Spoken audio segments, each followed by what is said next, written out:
friendo, Steve here. Welcome back to the channel. It's time for another Ask WrestleJuice. Y'all left a bunch of great questions. Of course, tomorrow is AEW New Japan Forbidden Door. I'm going to be doing a watch along of it with my pals over at Going In Raw at twitch.tv/Steven Larson.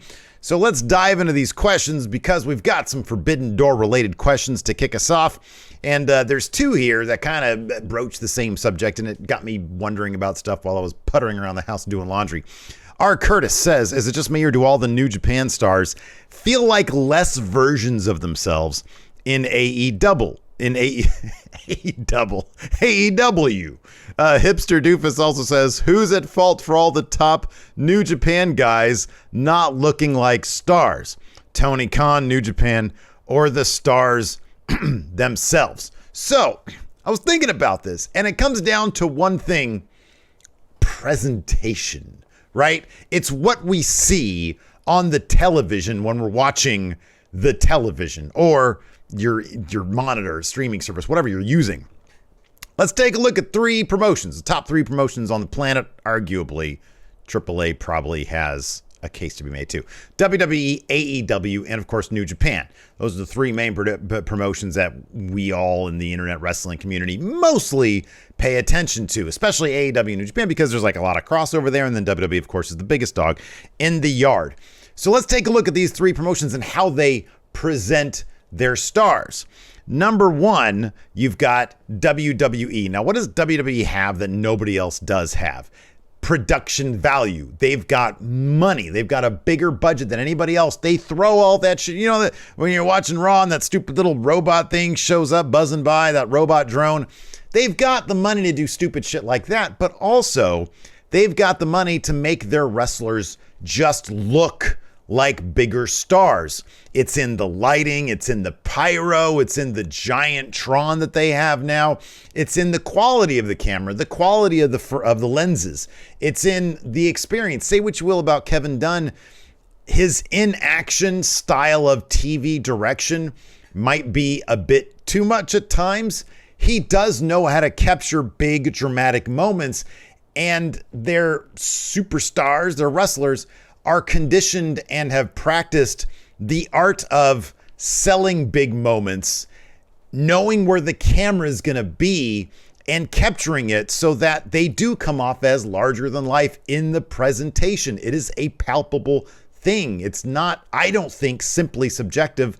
They do it. They frame things in a certain way. That's why they had NXT the way they did have it set up, because it all mimicked what it's going to look like on main roster. They pay so much extra attention to detail because they want their stars to come off as stars, as larger than life. Another thing that WWE does that AEW doesn't do is this is a simple one: attire. It's what they're dressing up as. So, for example, this is a great example, by the way, Drew McIntyre.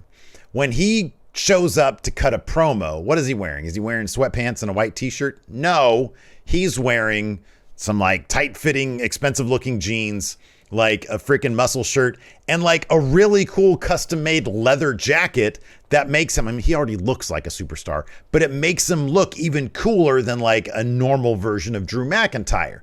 If he showed up in AEW, I don't know, he'd probably wear like either a merch shirt or some sweatpants or whatever. That's WWE. Like, everybody in WWE is dressed the way their character should be dressed. They're not just people, they're superstars, right? They're supposed to be characters that we would see in movies or like proper TV shows. Sheamus and his whole crew are dressed in costumes that look like they would be out of Peaky Blinders. It helps separate them from normal people like me and like you. Now, let's look at New Japan and what they do. New Japan goes out of its way to present a more sports-oriented feel. Their stuff looks like it's shot using cameras that you would find in, like, I don't know, a boxing match or something like that. And so when they film their stuff, most of us know what like sports programming looks like.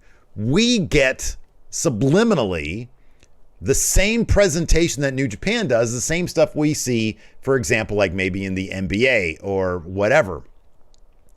we're conditioned to think those are the elite athletes being presented in that way. So when we watch New Japan, it's like, oh, these are the elite athletes, the elite wrestlers, because they're presented in the same way as other sports figures. The way they use their lenses, they use longer lenses, the way they film their action, it's more oriented to the sport of professional wrestling. And when you think of a sports presentation, you think you're watching the best in the world applying their craft when it comes to athletic activities, sports, professional sports. And I think that's why New Japan has that feel to it. It's sort of a cross between sports presentation and almost like documentary film, the way it's filmed. It has a sense of urgency. And so the characters feel more important. They're doing cool stuff. And then you add the little flares in it, like the Okada, zoom out or zoom in rather. No, it's a zoom out. And it just looks more urgent. There's an energy to it. That's why Jay White comes off so much differently in New Japan than he does in Impact or AEW, which is just filmed with a certain, I don't know, let's just capture the moment and let everybody else do what they're going to do. We'll get to AEW here in a second. I want to touch on New Japan a little bit more. But Jay White is a very specific example because he's obviously a character who, is a very specific thing. He's the knife pervert. He's Switchblade, right? But when he comes to AEW or New Japan, something is just lost. There's a sense of urgency that's lost versus when we see him in New Japan, because in New Japan, it's like anything can happen. Like this, it feels like something that is unpredictable. When he comes over to Impact or AEW, the way it's filmed, the way it's presented, it lacks that sense of urgency. AEW now has a very sort of free-flowing, the pacing has a sense of urgency because they'll fly from one thing to the next, to the next, to the next. But the presentation is very much a sort of sit back and watch it happen. And then cut to the next thing where you're sitting back and you're watching it happen. With AEW, the thing that AEW has to its credit is they emphasize the fans more because AEW does have the most vocal, passionate fans in wrestling. You go to an AEW show, it feels like a party. That usually comes across on TV. The fans are an integral part of AEW, so you can produce a broadcast where you sit back and you just watch it. AEW has often been compared to WCW. I think that comparison is apropos. And if you remember, whenever anybody jumped from WCW over to WWF, what did they look like? Bigger stars. When Jericho showed up in WWF, he used to wear, whatever his attire was. He showed up in WWF. What did he wear? Like black leather pants and like that sparkly shirt of his. And they gave him an awesome Tron and awesome music. And they gave him fireworks. And he did the thing where he was doing this. People just come off as bigger stars in WWF. People come off as more urgent stars in New Japan. In AEW, the presentation is fit for the fans to appreciate the stars. So Kenny Omega can come out wearing sweat shorts and like a video game shirt. People love Kenny Omega. So they will chant and cheer and go along with every word that he says when he's in a promo or every move that he makes in a match. That's what makes him the star, the relationship with the fans. That's what AEW has cultivated. When you bring other people in who don't have that connection with those fans, they're not going to get the response, and that energy isn't going to show up on your TV or monitor or whatever.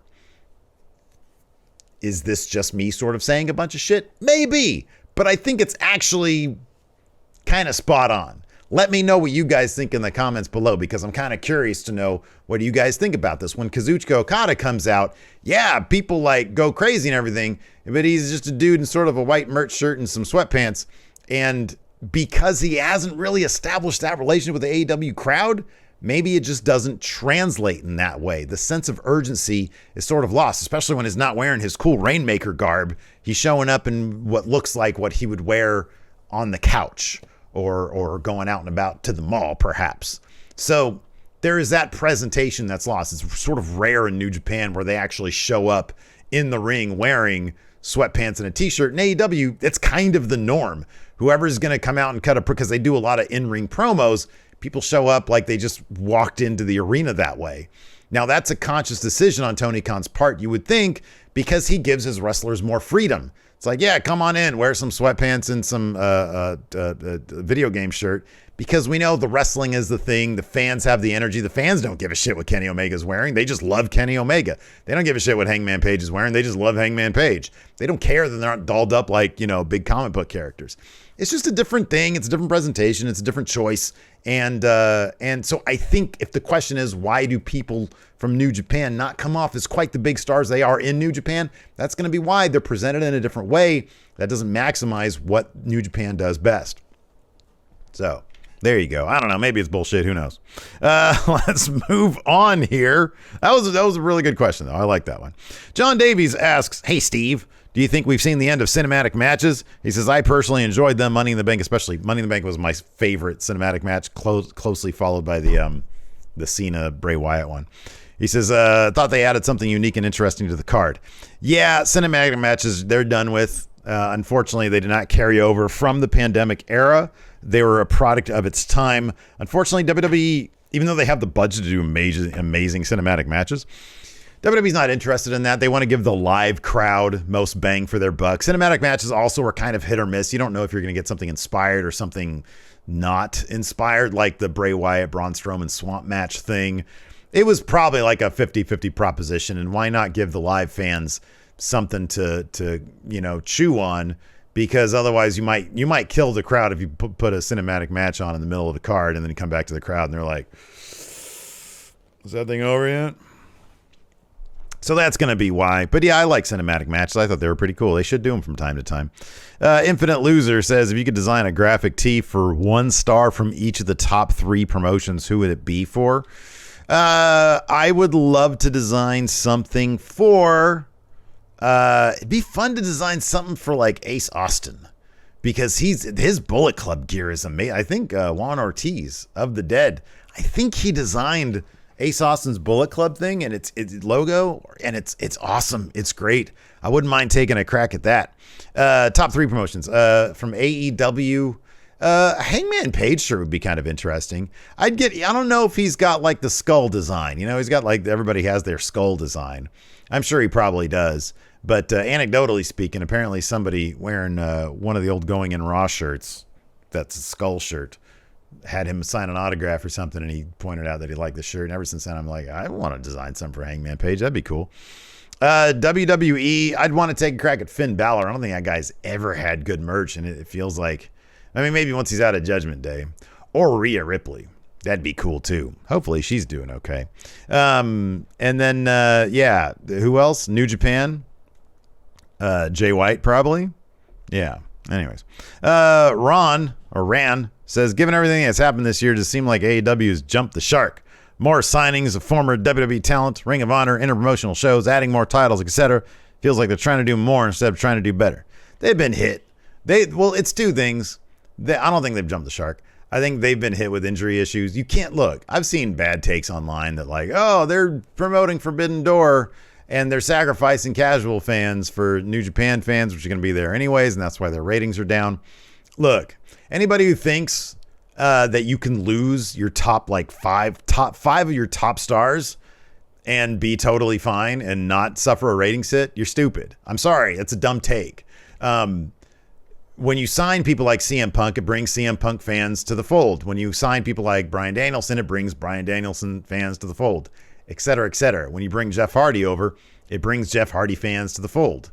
When they're gone, those certain fans are not going to be into it. They're going to be like, oh, what is this? Where's my guy? And they're not going to watch. That being said, some of the creative has been not great. They're really doing a great job building up Wardlow, and they have dropped the ball big time with him. His promos really need some WWE polish, man. If there's anybody who really needs a lot of reps in the promo department or some direction in terms of who he's supposed to be, it's Wardlow, because they're kind of doing him a disservice. Isaac B wants to know who I think Hook should lose to because he's got this winning streak going on. It needs to be a big name. It needs to be kind of like a Wardlow name. My hair needs to be poofier. There we go. It needs to be like a Wardlow name. It needs to be like a bigger name. I just stuttered over needs to be. Zach Blackwood says, has there ever been a wrestling decision that annoyed you? Not thinking analytically or whatever, or whether or not it was the right booking decision. Something Steve the fan hated? Yes. when Chris Jericho beat Triple H for the WWF title and they came back from commercial and Triple H reversed the decision by bullying Earl Hebner. I fucking hated that. It was probably the right move because it got all sorts of heat on Triple H and you sort of teased Chris Jericho being a main event guy. As a fan, I hated it. I wanted to see that title change. It was exciting. It was cool. But you kind of knew that something like that was going to happen coming back from commercial.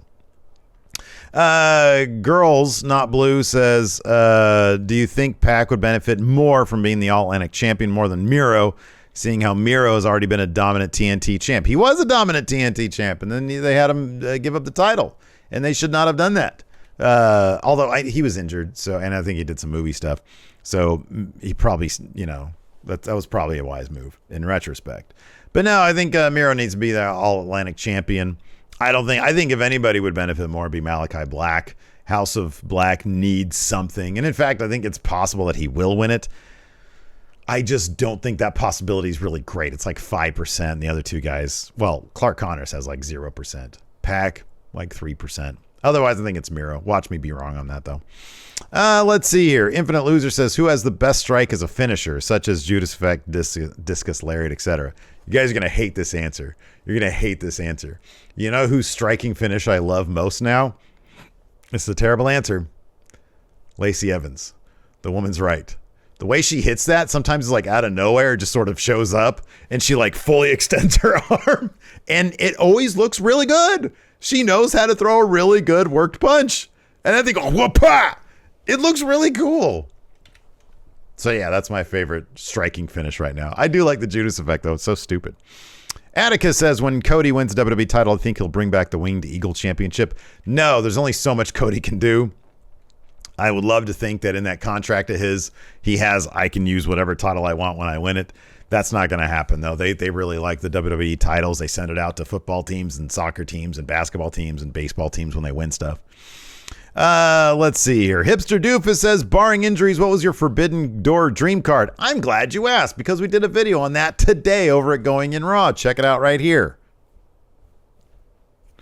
Let's see here. All Things Mario says, what do you think the plan is for Brock and Roman at SummerSlam? Does someone come out after Roman to challenge him like The Rock, or does Brock pull off the upset? No and no. No, no. No, Roman's going to win. It's last man standing, which I think, isn't that like no DQ? You can do what you want. Roman has like an entire bloodline with him, so no. What they should do is have Sami Zayn help Roman, and then Sami Zayn has to square off with Brock at like, I don't know, Survivor Series or the Royal Rumble or something, because they never revisited the Brock Lesnar thing. Like if you want, maybe have Sami get on the bad side of the bloodline because he's already kind of there, and then maybe Brock buddies up to him, but then Sami has to turn on him to try to get Roman's favor. I just want Sami to be part of the bloodline. I've been saying that forever. No Haven said, do you think WWE will ever try to try halftime shows at WrestleMania just to make it feel bigger like the Super Bowl? I'm surprised they haven't done that yet. I'm surprised they haven't. I mean, they used to do musical performances. But yeah, I'd be that's kind of an interesting idea. I'm surprised they haven't done that yet. I don't know if they ever will. Let's see here. Eddie says, since WWE will celebrate 20 years of John Cena's debut, what is your favorite moment of John Cena's career? When he called The Rock out for writing down notes on his hand. Oh my God, Rock had cry face. He looked like he wanted to murder John Cena. I've never seen anybody get to The Rock like that. It was awesome. My favorite John Cena moment. Also, him versus RVD at ECW One Night Stand 2006. That was a fucking moment right there. Calum says, you get to preview AEW Fight Forever, the video game, for 15 minutes. Who's the first character you pick? It is Darby Allin. I want to see that suicide dive. Let's see here. And then this last one, Girls Not Blue says, when do you think it'd be a good time to bring back MJF? As soon as humanly possible. We need MJF back because he is just that good. And that is going to do it for us today, everybody. Thanks for tuning in. I appreciate it. Check out this video right here. It's my AEW New Japan Forbidden Door predictions. Go see what I think is going to happen on the card. Thanks for watching, everybody. We'll see you over at that video.